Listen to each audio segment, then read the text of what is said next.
Hello, everyone, and welcome to the final episode of the Phoenix Phenomenon, Season 2.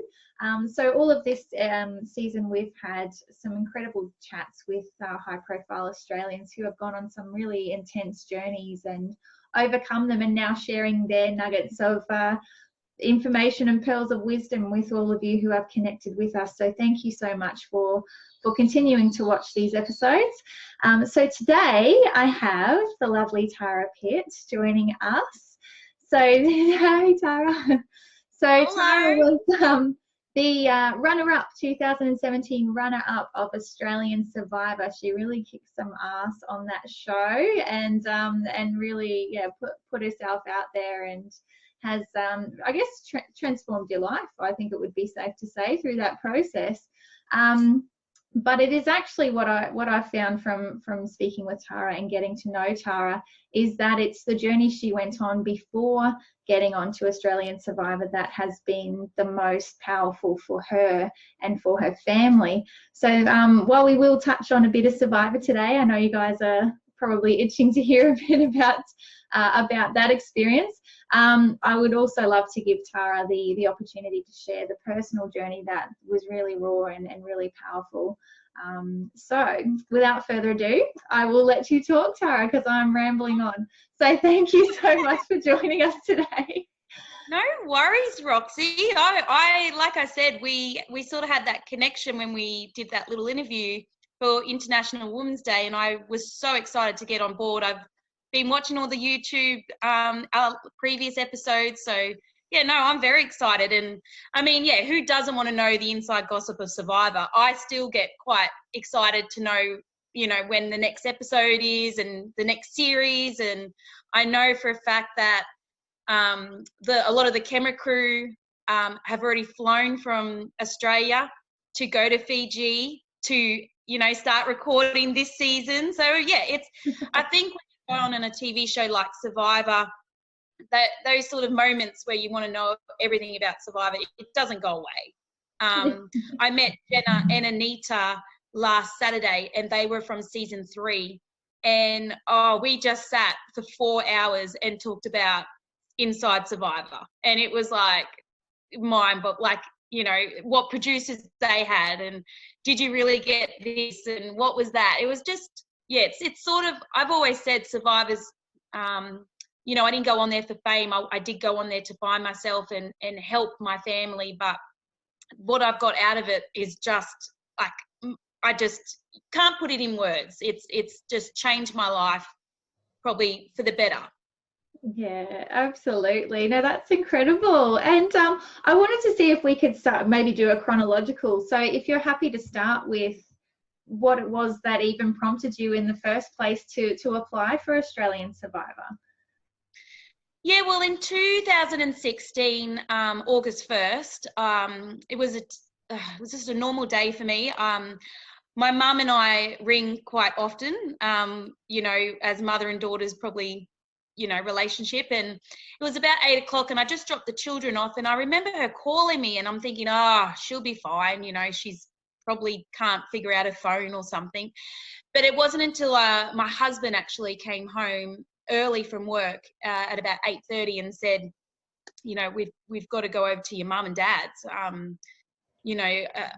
can't, he couldn't give me the words, but he just said, Dad's gone. And I was quite confused because I only saw him yesterday, like the day before, at a horse event, which he used to always come to horse events with me. I do barrel racing as my sport. So he would come with me because there's actually scientific proof that equine therapy helps those that are suffering from depression and PTSD. So my horse, Tum Tum, he bought for me 10 years ago. He bought for himself as a therapy horse, and I got on him one day and we went around some drums, and I said to my dad, your old therapy horse has a bit of speed. I'm going to use him. So Tum Tum's very special. He's in my backyard right now. So I got to mum and dad's, and the first thing I saw was my mum, and it's one of those moments in time where I actually can't remember everything that happened. but the feeling I got straight away was empty. Inside, I was empty. I felt so confused and empty that I didn't know what to do. So, you know, long story short, my beautiful dad had committed suicide. What we have worked out is that it was with his medication that he would take to ease those depression demons that he had. He served in the army for 20 years, and in 1993 he went to Somalia, where he was there for Peace Corps. So he wasn't doing any combat. There was nothing involved. He was just there to drop the rice off and the food for the Somalian people in the villages. But it did turn out that the rebels attacked. And so what my dad saw and went through was not what we were expecting. He came home, I was in grade 3, so I would have been 7 or 8. And that was when I knew that my dad has returned a different person. Now, I'm not saying he was an angry man. It was just that he was not the happy man that I remember. He would go to bed early, sleep most of the day. My teenage days, I spent a lot of my time angry at my dad because he wasn't like a normal dad. And then it wasn't until I actually had my children, and my first child I had at 22, Jet, and he took the role of being a poppy. I don't want to say more serious than being a dad, but definitely took that role, and he's up until the day he passed, all this stuff about life. And, you know, if it had to skip me, that's fine, because what my boys got out of that with my dad was just beautiful. And, you know, my youngest was only 3 at the time, and we still talk about Poppy. So I was watching this show around August. It was I'm a very big reality TV fan, so I watch pretty much anything reality TV. I don't like horror movies. I don't like drama. I don't like those girly movies. I am a closet reality TV fan. So I started watching this show called Survivor, and I remember Mum, Mick, and I were sitting there, and they did these, you know, certain moves, or they were building alliances, and I kept saying, "Oh, I wouldn't have done that. Oh, I wouldn't have done that." Like, you know, and you talk, you know, it went for 26 episodes, so I was getting quite as a bit of a pro at the end. Keep in mind, never watched Survivor in my life. I know there's 36 seasons, I think, in America. I never watched any of them. So I'm sitting there, and the last episode, it said, "Apply now." And my husband's like, "Well, you've been sitting here talking about it, you know," and I'm like, "Oh, I couldn't, you know." Anyway, so I secretly did it. I actually, husband or my mum, that I was going through the process, I actually filled out the 30-page intense questionnaire online and just submitted it around November, and didn't hear anything. And then Mum sort of went downhill. She was really good, and then she went downhill at Christmas time. And I thought, oh, well, it's obviously not meant to be, because if I haven't heard back from them by now, obviously I didn't get chosen. And my mum is actually quite sick. She was suffering quite bad grief. And then it was around February, I got a Skype call, and this lady and I were just talking like we are now, Roxy. And she said, "All right, we'll see you later, talk soon," and then hung up. And I was like, okay, I have no idea how that went. And that's when I thought I better start telling my husband and my mum. And my mum was so excited. I mean, it was something that changed in her. At this stage, I didn't even get on the show. It was the fact that I was brave enough to apply and do all this on my own that Mum thought maybe I could be okay, like maybe I will be okay, like me personally.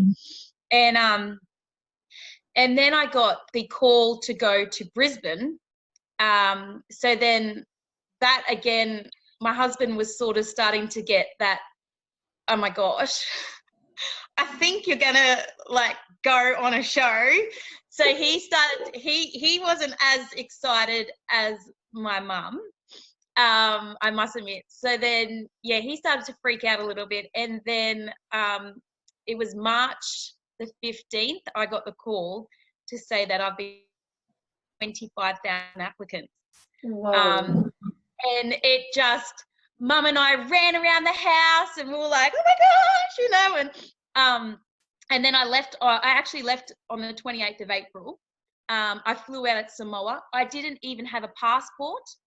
So my timing of me going to Samoa was delayed because I had to go through all this passport.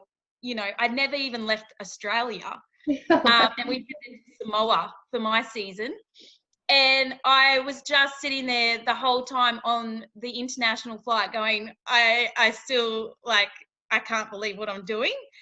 At the time, Michael was working 2 and 2. So he would do 2 weeks on, 2 weeks off, which probably worked out really well because Mum got to have 2 weeks off when Mick got home from work. Mind you, Michael had to step up. So he was mummy, he was daddy, he was dropping off the kids from school, he was taking them to soccer, he was doing the school lunches, like he really had to step up. And did he have a fresh appreciation for you when you came back? Absolutely. I mean, he's a great husband. He's never ever said you have to go to work. We both chose that to raise our family. I wanted to stay at home and be a stay-at-home mum. That's just us. Yeah. Not against anyone that does work. Yeah. And we were able to. We were affordable that we could do that. Yeah. So yeah, he definitely took, because at the time, Jet was 10, Zai was 8, and Nashi was 3. So yeah, they were still young, you know. And then when I was on the show, the whole time I cried. I cried so many times, Roxy. It was so embarrassing. And I'm not a pretty crier. But my heart was just so, I just couldn't stop thinking about my family. And the producers, they were like, we can't tell you anything. No news is good news.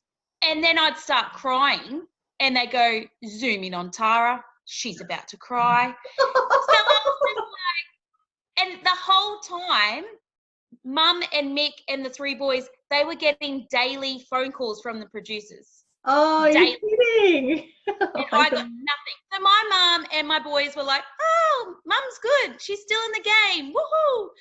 I got nothing. I didn't know anything. I had no idea if they were okay, which is why Survivor is the way what you see on TV. I'm not going to sugarcoat. It is what it is. It's raw. At day 5, we couldn't get the fire to work. Tarzan couldn't get the 2 sticks to work. That's when we went to that challenge and they gave us the flint. Otherwise, we didn't have anything to eat for 5 days. And I just remember thinking, you know, I just remember thinking, like, this is so raw and real. Day 1, we were walking up the beach and all the contestants were so excited about, oh, we're on Survivor, you know, and I'm like, oh, where's the hut? You know, like they have those cool huts. And I remember it was Lockie. He turned to me and he said, Tara, we've got to build them. I'm like, what? What? So that's when it really hit me that, like, this is real. Yeah, perfect. So I guess there was a bit of a disconnect from, what you were watching at home. And did you think maybe there was a lot more interference and it was maybe a bit more staged than what it was? It wasn't literally, let's plonk you in Samoa and see how you fend for yourself and maybe pull you out every few days for a challenge or 2. Exactly what I thought. I mean, when I got the email saying you've only got 5 pieces of clothing, I was like, oh, okay. But I packed about 2 suitcases because I thought, if I get cold or I need a jumper, like surely no. My shirts, the pink shirt that's at Samoa. What do you call it? What's that place at the airport? They wouldn't let me put it through. Customs. Really? Yeah, they said it just was so, like, there was too much smoke on it and there was too much dirt.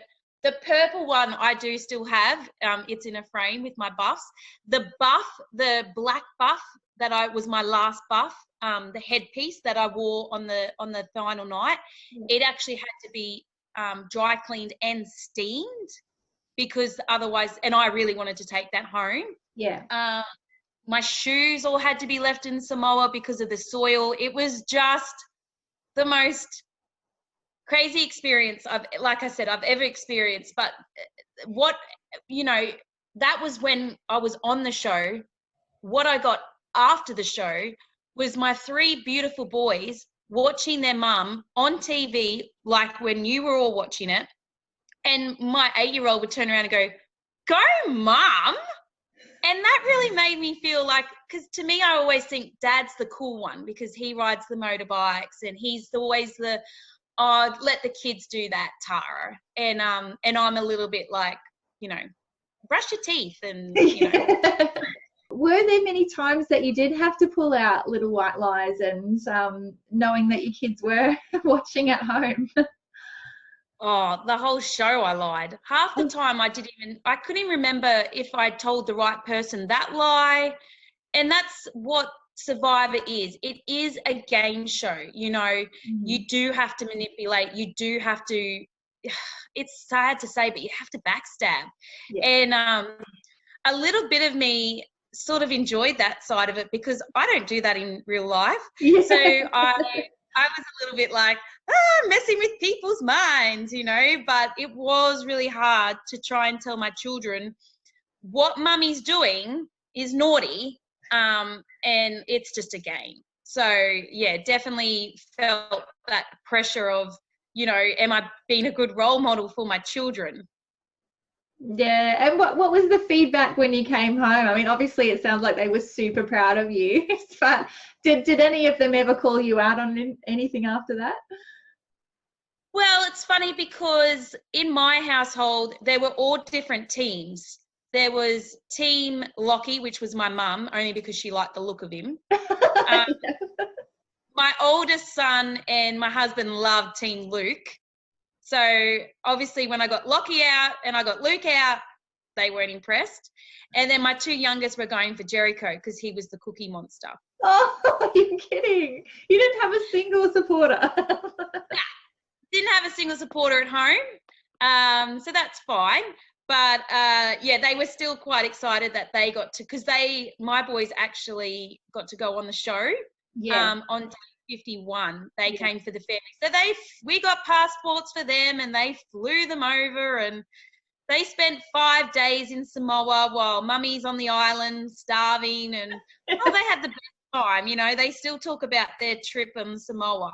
So yeah, I sometimes forget that they were so involved in it as well.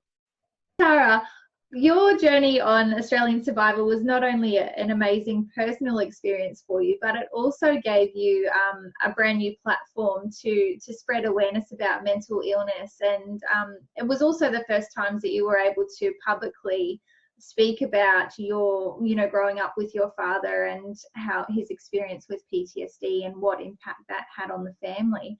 And I wanted to ask you, I think it was about day 24 or around the 20 mark, where you were actually able to share that story with your fellow survivors.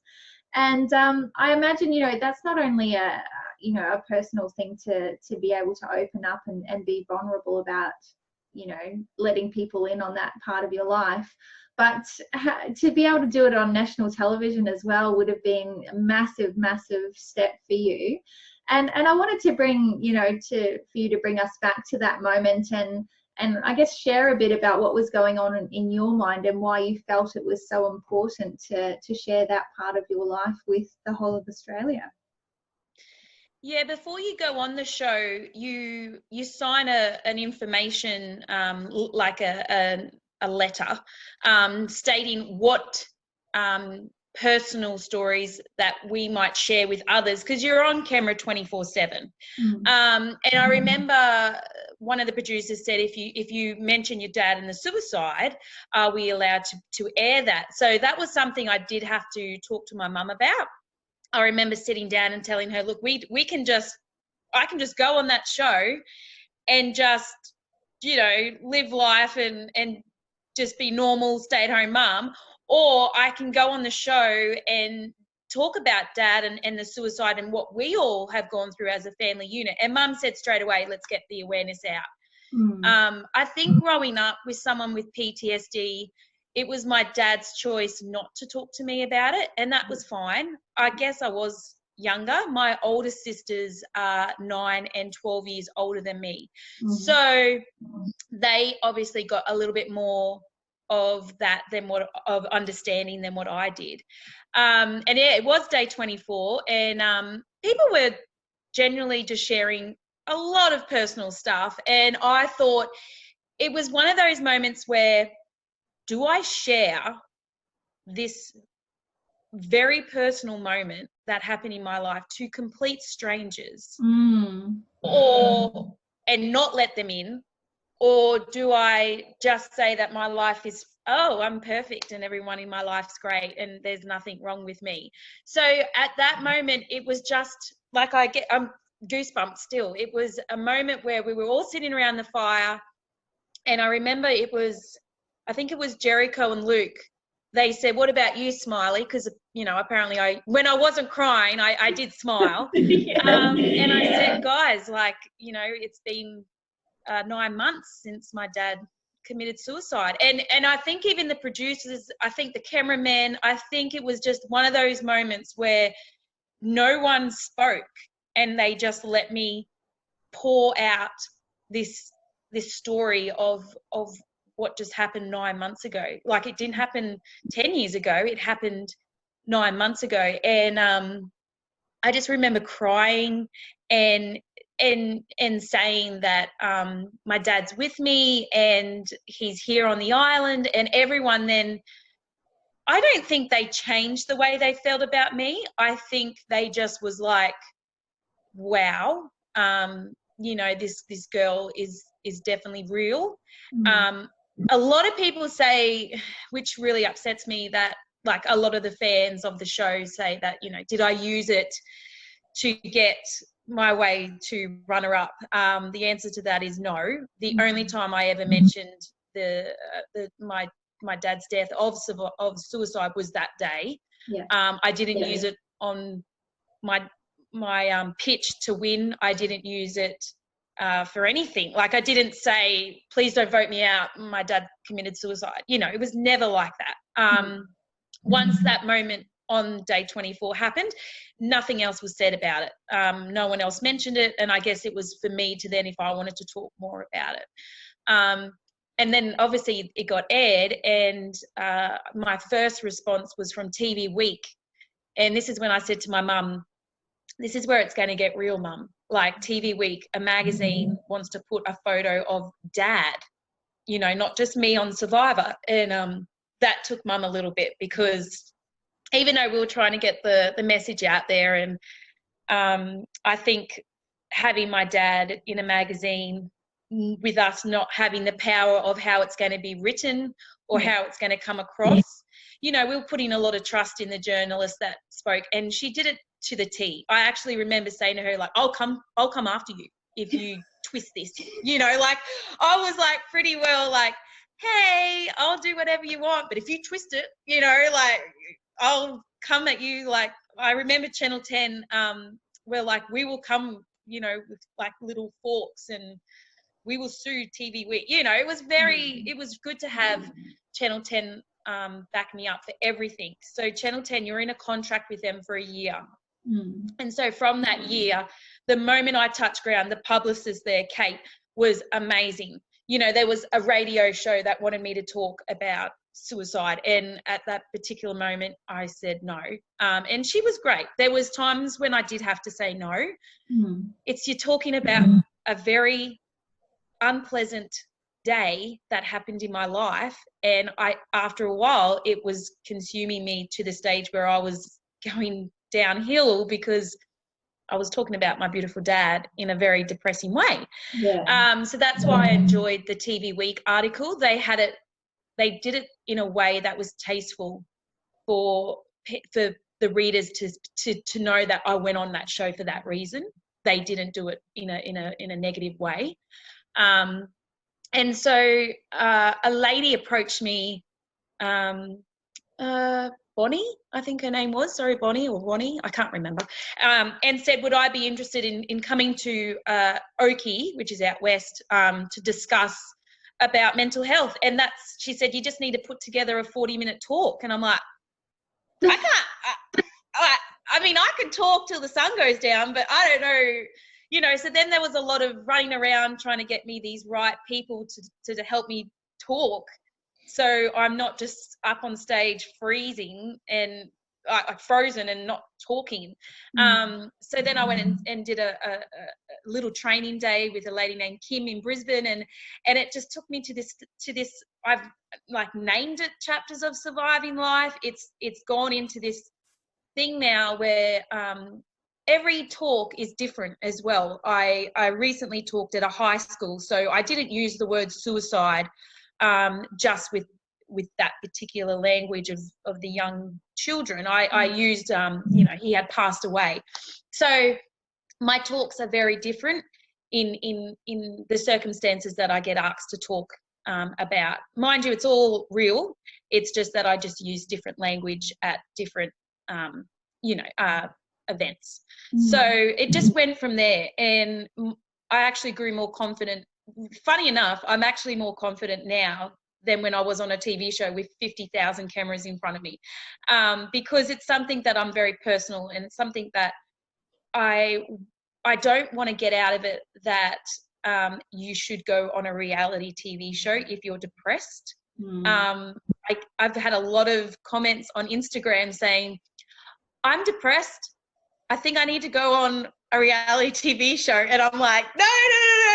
So it's very, people out there can take my approach differently. I know every word that comes out of my mouth, my dad would be in the audience agreeing with what I'm saying. It's nothing that I'm trying to get my five.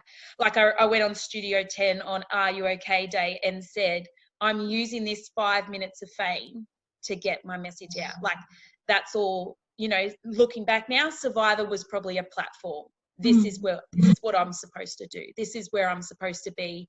I get a lot of information and a lot of chats from young girls who say, thank you for going on a show where you did have a bit of a belly and you don't mind being who you are because you're not the perfect figure. And I'm like, well, starters, I think I'm pretty good. But secondly, one thing I have always been confident in is myself.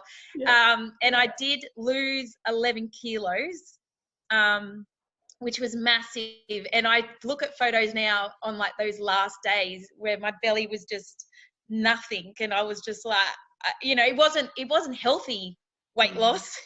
I don't recommend eating rice and beans for 55 days straight. So I definitely don't encourage that body image whatsoever. I'm very confident in who I am, and I think that comes across in the game Survivor. There was that challenge where I had to tackle Sarah, the supermodel, and my little belly just hugged her and my little thighs were wrapping around her, and she was going nowhere. And even later on she was like, damn, you're strong, and it's stuff like that where if these little things come out of Survivor to help people, then I feel like I have won more than what I actually won on Survivor.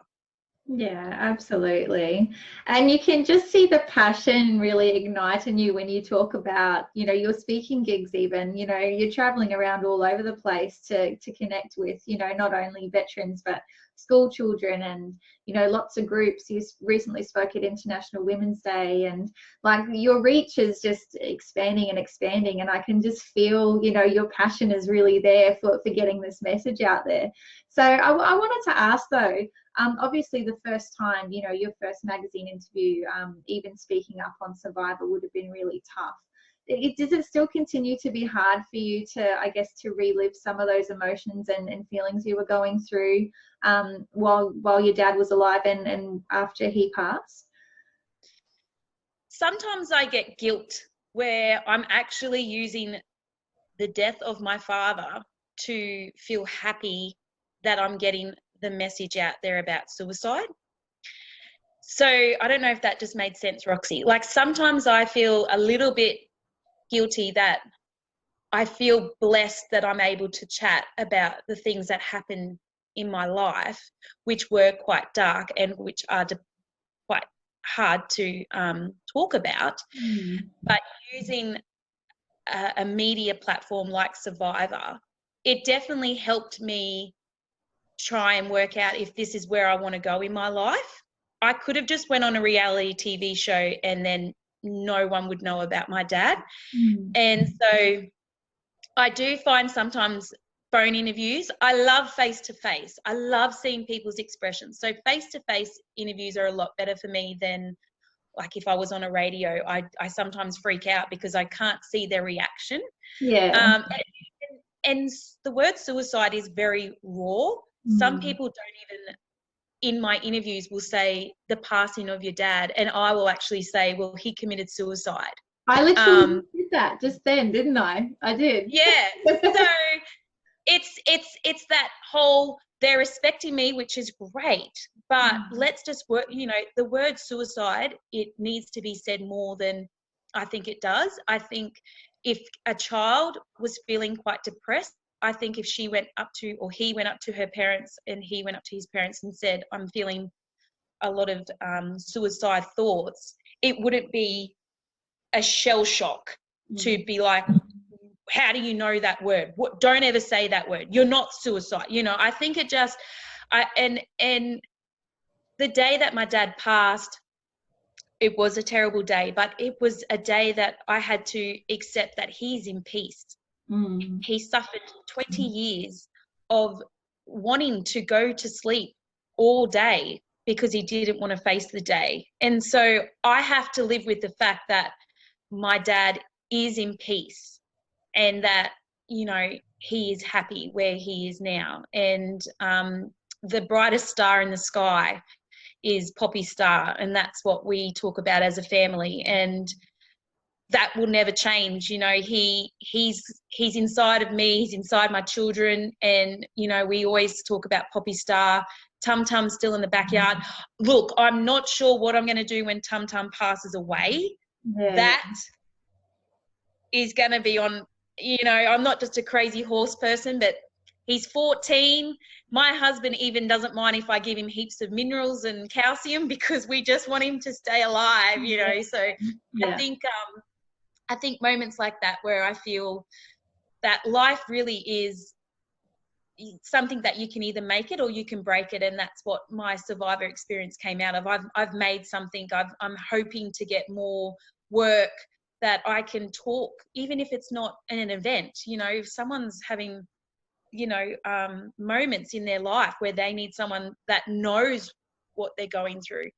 On a personal level, Roxy, you know, in 2008, my middle son was born, and he was born 8 weeks preemie, and I left the hospital quite depressed because I felt that he wasn't my son because he was in the ICU for 8 weeks. So I didn't, you know, he was born at 32 weeks and all these other people were looking after him, and I brought him home when he was healthy at 40 weeks, and I did go through 2 weeks of not wanting to be his mother. And so for a mother to feel that way, that's not normal.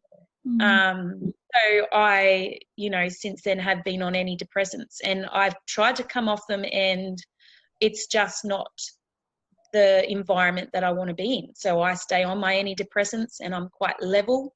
I just feel like for me that's, you know, I still go to therapy if I feel that I'm going through those dark moments again.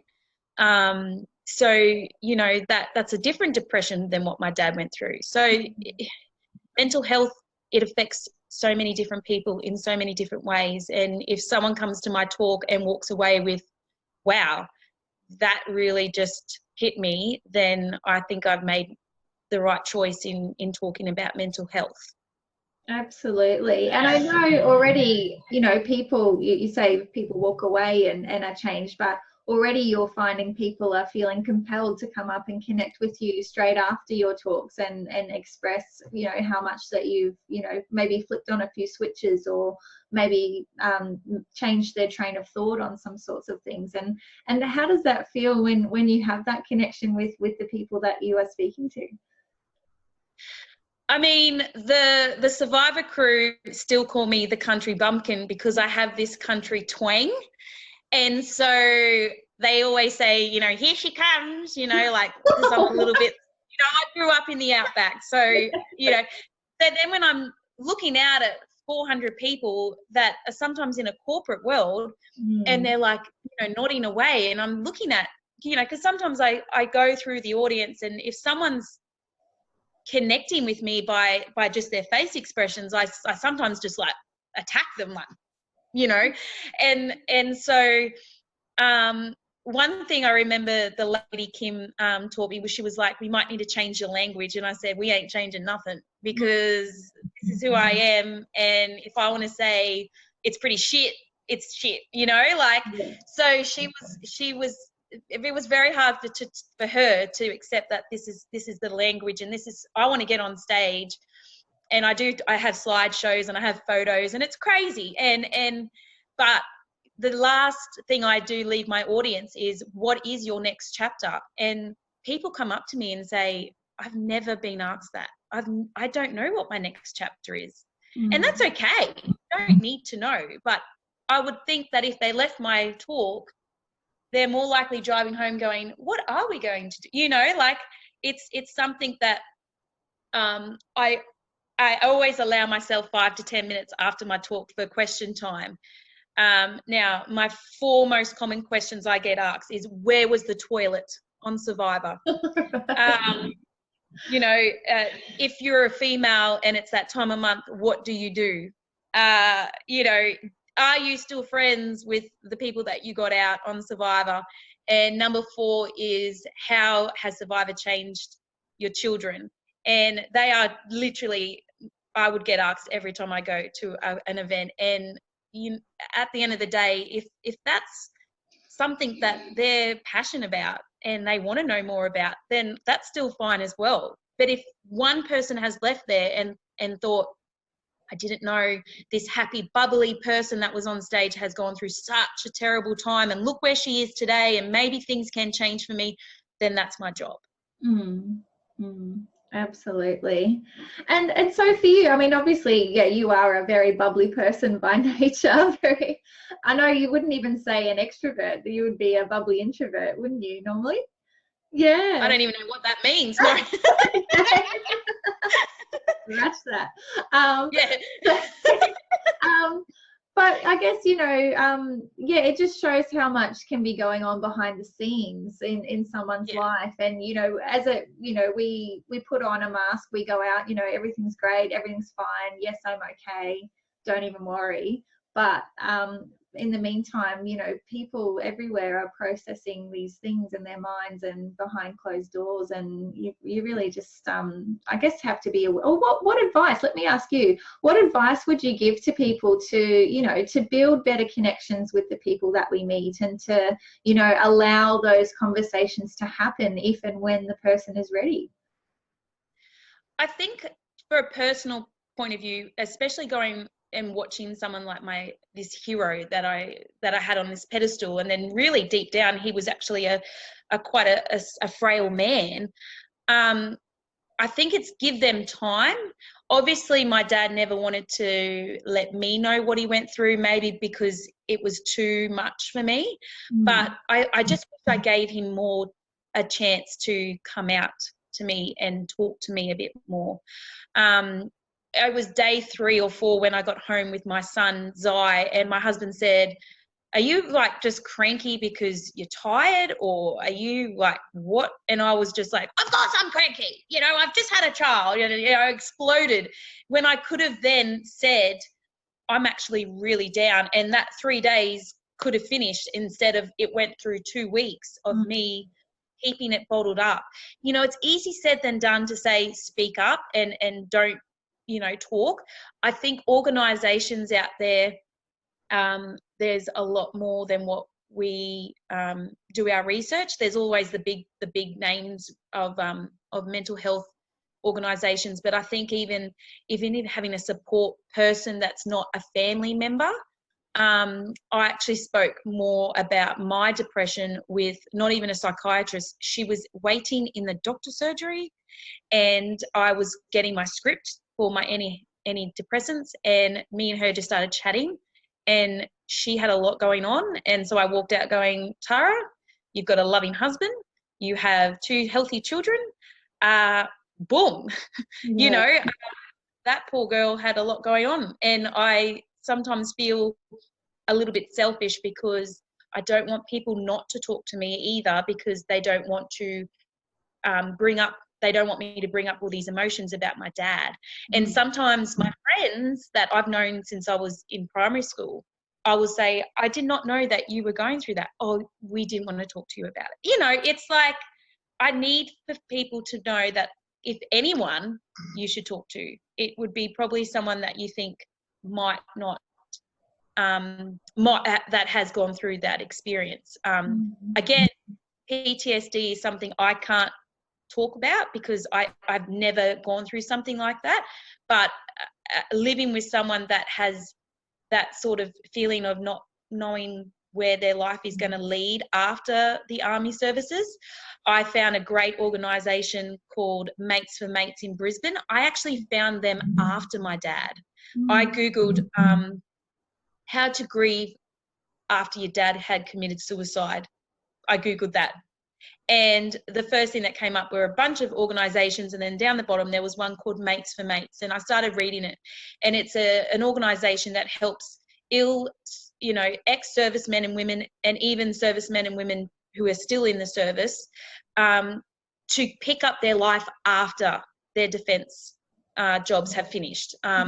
These guys that are going to Afghanistan, they're in their 20s.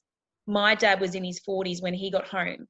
So that's still quite young, but these guys that are in their 20s, they don't know what to do now. They've done the war, they don't know what to do. So this organisation, it gets them back into the workforce, it gets them into, training and finding what they want to do in an environment that they're quite used to in the defence and military background. So, yeah, I find when you find these things in your life at these certain times, if only my dad found this, would he, they meet once a month, and would he change? But you just don't know. I don't know if anything could have helped my dad. I know my mum and him were married for 40 years, and, as any marriage, it was up and down and rocky, and he produced 3, well, I think I'm the prettiest one, but he produced 3 good-looking children, and I think at the end of the day, he just did it.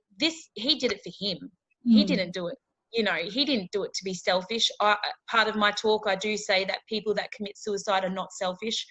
I get quite upset when people say your dad was a bit selfish, because you don't know what he went through, and at the end of the day, if that's been selfish, then my hat's off to him, because the day I did see my dad on his bed, he had a smile, and that smile has kept that smile stayed in my heart, and that's just something I'm going to have to continue on, knowing that he had that smile when he was passed away. So it's not selfish. And I think at the end of the day, again, just suicide needs to be more aware than just brushed under the rug. Absolutely. Okay. And yes, sorry, was that a bit deep? No, it was beautiful. I was actually trying not to cry. I think that's why I'm just like, but no, I know, but that's the power of the message, isn't it? It really is. Yeah. And there are so many amazing organisations. You're not scrounging around looking for anything. There's Mates for Mates, even the RSLs for veterans, Lifeline. I'm trying to think of even at the hospital. Like there's so many. Yeah, there's women ones there. There's women. There's youth. There's veterans. There's PTSD. There's ones for people that have been on a crazy reality TV stuff. No, there isn't, but they're probably. That could be your next chapter. Maybe that's my next chapter. I don't know. The Tara Pitt Foundation. I'm not too sure. We could be just starting something out there. But yeah. at the end of the day, I feel deep in my heart that he's happy, and that was the choice he made for him, and that's just what me and mum and my children all live with. Now, my children don't quite understand. They just know that he was ill and then he passed away, and I'm not keeping that from them. I'm just choosing not to tell them until they're at that mature age where they can understand, because the questions afterwards is what will affect them, not the whole what happened to Poppy. It will be the questions and how I handle it. But can I just say, Survivor was great, and my message after Survivor was great as well. But I got bullied myself on Facebook. I was going to lead into that when we were talking about. Sorry. No, we're on the same wavelength. It's fine. When you mentioned, foundations for reality celebrity people, I thought, hang on, there's the whole trolling side of thing that we haven't touched on yet. So go ahead.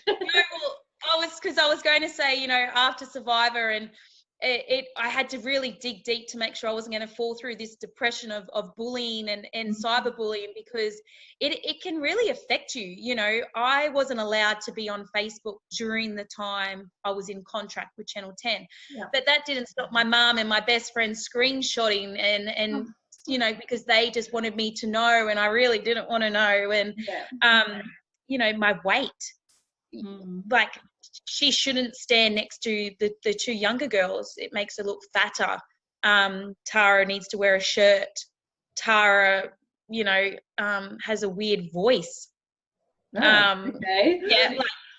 And then it got deeper when there was a couple of mums that got on there and said, as a mother, why would you leave your children? And I sometimes think, yes, why did I leave my children in a very familiar environment, and they went to school and they were with their father and they were with their nana? And I sometimes think, please call me so we can chat about this, because most of the time the cyberbullying, I would definitely like to have a chat with them, because I would never yell at them. I may egg their house, but about it. Disclaimer. I just a little bit. And just sometimes I think, why can't us women, and especially mums, stick together and be like, go mum, stay-at-home mum, whatever. And I must admit, I have over 5,000 followers on Instagram.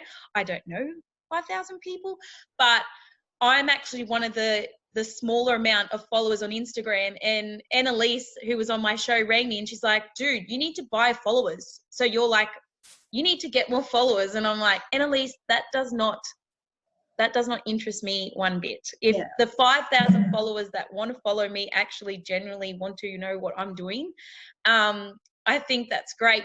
The less is best, because then you don't get trolled and you don't get bullied. And, the girls that go on those shows like Married at First Sight and Bachelor in Paradise and all those shows, I think they're putting themselves out there in an appearance way, in a different way than the Survivor and like MasterChef and those that want to prove themselves. I think there is different reality TV shows out there for what you want in life. I don't think I'd ever go. Well, I don't need to go on a dating show, but I would feel.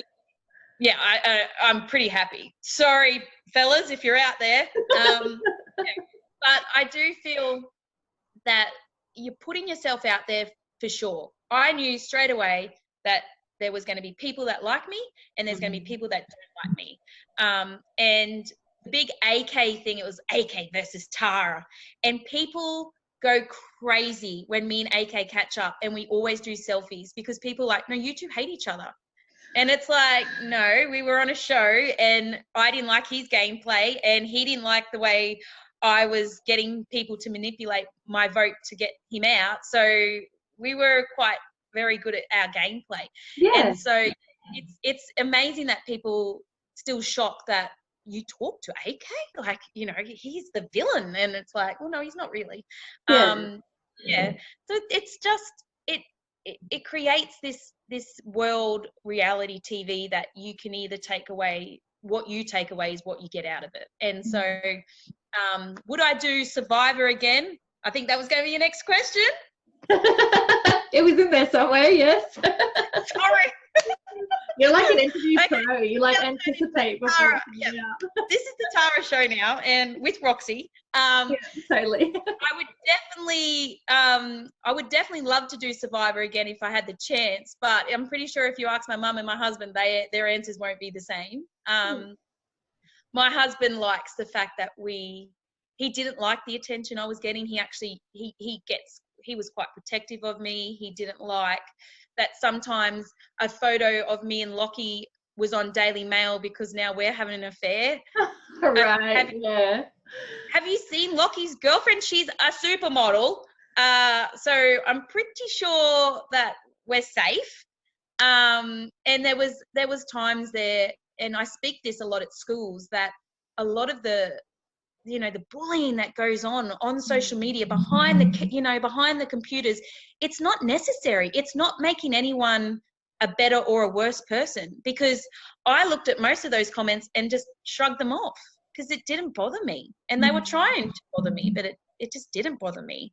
And I guess, that speaks volumes to your inner strength and your confidence and belief in yourself. But for those who maybe aren't as strong in some of those areas, I know it's easy to say, just switch it off, don't look at it. But, we're in 2019, the world kind of, a portion of the world revolves around the internet and social media. So you can't really just discount it from your life. So what advice would you give to people who, maybe have experienced some cyberbullying, or they've got, some people niggling at them in the background, that just won't go away? Like, what would you say to those people? I think deep down that it comes back to jealousy. I think that if people that are getting bullied can somehow deep down think, why are they spending so much time on affecting my life? Why are these bullies making sure I feel bad and I feel sad? Why are they doing this? And I'm no expert at shrinking or psychiatry, but I think it goes back to jealousy. And I think it's back to deep down in the bully. The bully is actually probably the one that's hurting the most. I don't have the time and day for bullies. Don't you worry about that. I'm not saying, but I think deep down bullies, there's something going on in themselves and they need to get help. And so they pick on the weak because then they feel strong and they feel like they're going, their day is successful.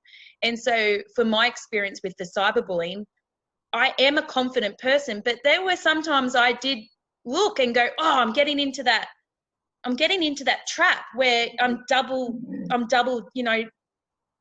like working myself out. Am I a fat person? So I'm not. It is hard because I get some beautiful students that come up to me and they're stunning, and they're like, I just don't feel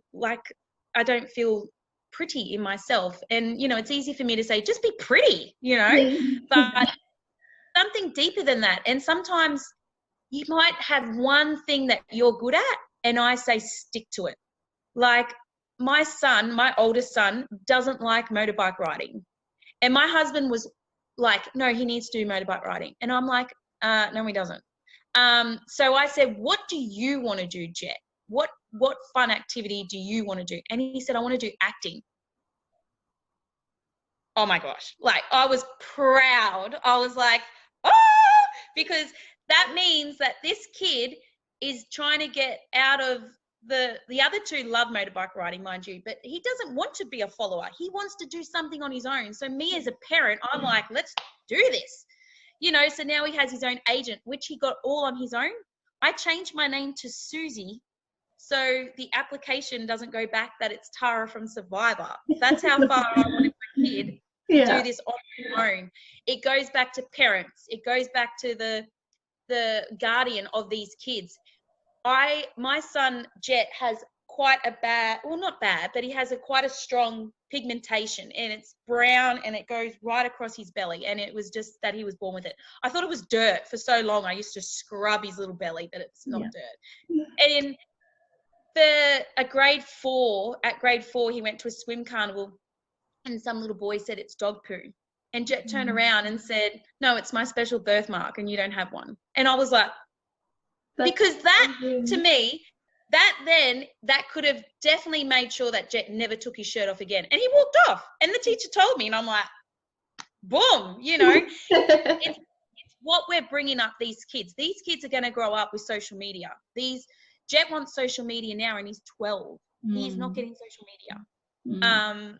You know, they want social media. So us parents have to step up into this new technology world and say, right, this is going to happen, kids. And that if you put a photo out of you in front of a mirror, that is on the internet forever. I think sometimes parents are a bit too relaxed with their social media on children. I don't think children under 16 need to be on Instagram. I have people that are contacting me that are 10 and I'm like, where are your parents? Like I could be a pedophile, you know, I could be anyone. My name might not be who I'm say I am. So yeah, I do feel sometimes that parents nowadays, we don't need to worry about the strangers that are walking along the streets because they're not there anymore. They're behind the camera, they're behind the keyboards, and we need to take more control. And if my son is walking around with a massive birthmark on his chest and now he's becoming a model and an actor, that to me is, you know, again, I might be talking myself up, but I've done a good job on that one. Yeah, the other two are pretty great. Like I definitely put a lot of effort into the oldest because the other two are a little bit, you know, we don't know what they're going to do. They're very wild boys, the last two. Yeah, I've only just started to like them. That's how much. Like they're definitely, they're full on, Roxy. I don't know what the sex of your children are, but the boys are boys, and these last two, they're boys. Okay. They can be dad's territory then. You go hang out with your dad, do the motorbike. Yeah. I do love my children, by the way. That was a joke. Oh, bless. That's incredible. Okay. I think I should be Prime Minister. I just feel all of a sudden I have this power now and like vote me. Vote Why the hell not? Why the hell not? Yeah. No. Perfect. No, that's great. And so obviously, yeah, Tara wants to get out there, spread her messages about mental health and PTSD and really, you know, just connect with people. I think you're a people connector. So the best way to let people know the best way to reach you, is it through your website? Yes, well, no, my website's currently down. Okay, that's a bit awkward. Yeah. I'm trying to get the right. Anyway, it should be up and running soon. But definitely, my Instagram is just Tara Pitt, and my Facebook page is Tara Pitt, and I'm also on. Just Google Tara Pitt. I pretty well. I share a lot of my Google search engine with Tura Pitt, the lady who, and a funny little story. Tura Pitt was the marathon runner model who got caught up in the fire. Yes. And so I've actually had a lady ring me and say, we want you to talk. And I'm like, oh, that's so good. Yes, I'll talk. And they're like, about your time when you know, as a burn victim. And I'm like, what? So I didn't get that job because they wanted Tura. So that's fine. But yeah, just definitely reach out. I'm available, you know. Well, I'm starting to get interstate now, so that's good. I'm starting to travel a little bit further out west. Outback is a really special part in my heart because I lived out at Roma for 10 years, and I've just done a couple of talks out there about depression because it's drought. And, you know, that's what I mean. The word depression isn't just about, you know, what you've seen or things. It's happening just with everyday farmers. And so, look, at the end of the day, sometimes I say that a lot at the end of the day.